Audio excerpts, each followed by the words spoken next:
Your boy Deontay Wilder. Oh, I told people. Man, look at this right here. Go with the crouching tiger. Spent the round, looked at the ref, and I guess my question is it time to retire for Deontay Wilder? But I got a question before. What is the deal? I saw you post that funny video of him doing that at practice or as in sparring. Well, he did a spin move, but they're doing this slip drill, and he started putting in 360s, and everything is memeable in modern day culture on the internet. Look, here's the thing with Wilder. What was he doing right there, though? Why was he not like right here? Well, he got hit. He got swiped with the counter right hook right there, and he's hurt. He's dazed, and that's a clean shot. It really is, because you got to protect yourself at all times. This is what I see with Deontay the last two fights. He no longer wants to pull that trigger. Yeah. There used to be a time that right hand was almost unbridled. It was like a cannon shot or a missile, and it wouldn't be the most perfect technique or balance. You really couldn't throw a left hook after it because all of his weight would kind of like make him lunge forward and spin out of control. But you kind of knew, like, this is what I'm doing. I'm going to come right down the middle with this. I was there when he knocked out Louis Ortiz in that rematch, when he lost every second of that fight until the end of the sixth, I think. Darnell, that thing looked like a heat-seeking missile. I actually kind of, where I was ringside, the thing almost had flames. It was almost like one of those. I was like, North Korea wishes they had missiles like this. It's funny, Steve. It's funny you bring that up. JB were talking about like who has Deontay Wilder fought, and I said, listen, to me, in my opinion, his most impressive win would have to be the Louis Ortiz. Louis Ortiz, he's a hell of a fighter. He's a hell of a fighter. He was a top 5 heavyweight. He may have been 15 years older than his listed age. It didn't matter. Not everyone was beating him, but that right hand vaporized Louis Ortiz. I was kind of in awe, going, oh my God. And look, even against Tyson Fury, in every fight they had, he touched him.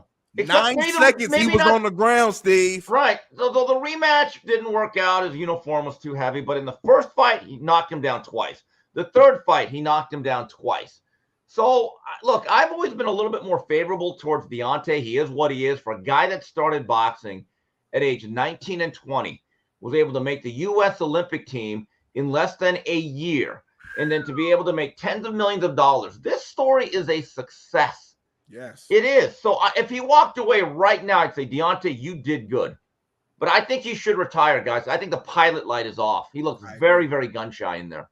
Let me ask you, the lower body of him, and just the guy he doesn't hit the squat rack, coach. Yeah. And that's my point. Like, does that matter? And I had to ask a professional, does that matter when you take a shot? I think biomechanically it has to, right? His legs just aren't proportionate, and I don't know how much his chin seems to be affected by his leg. Yeah, look, he got hurt early in his career. I was at a fight about 10 years ago when he fought Harold Sconyers, this journeyman who buzzed him. It's hard to find footage of that fight. It's almost like they've expunged it. Do I think he has a George Chuvalo, Muhammad Ali chin? No, he doesn't. But that was part of the fun, is that you knew someone was going to get hurt. And his legs are very, very skinny. And, I don't know if you guys have ever seen footage of Deontay Wilder playing basketball, but he could really play. I mean, he could handle the ball.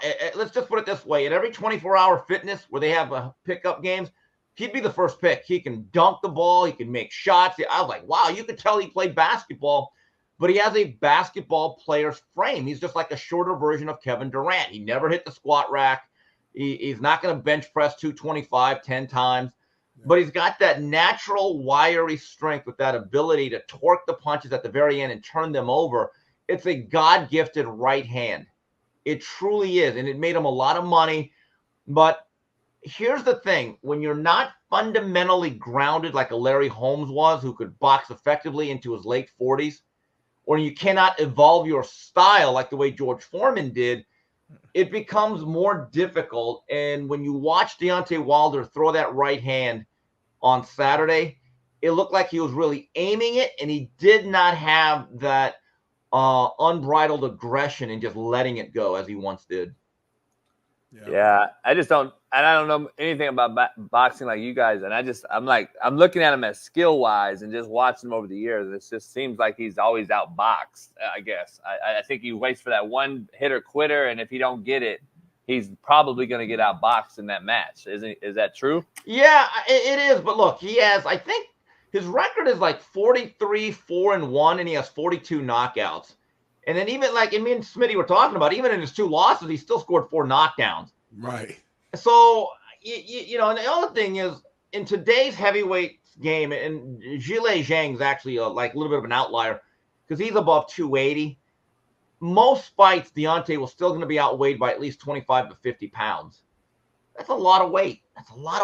And so, in my view, I thought coming off of that 3rd fight with Fury, where he really got worn down, that fight, I think, changed him, where he's never going to be the same physically. His punch resistance was never going to be the same.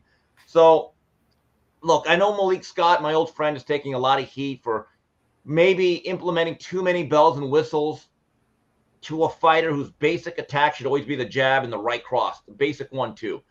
But again, I'd also argue that maybe Deontay Wilder is not the same guy that we saw 7-8 years ago.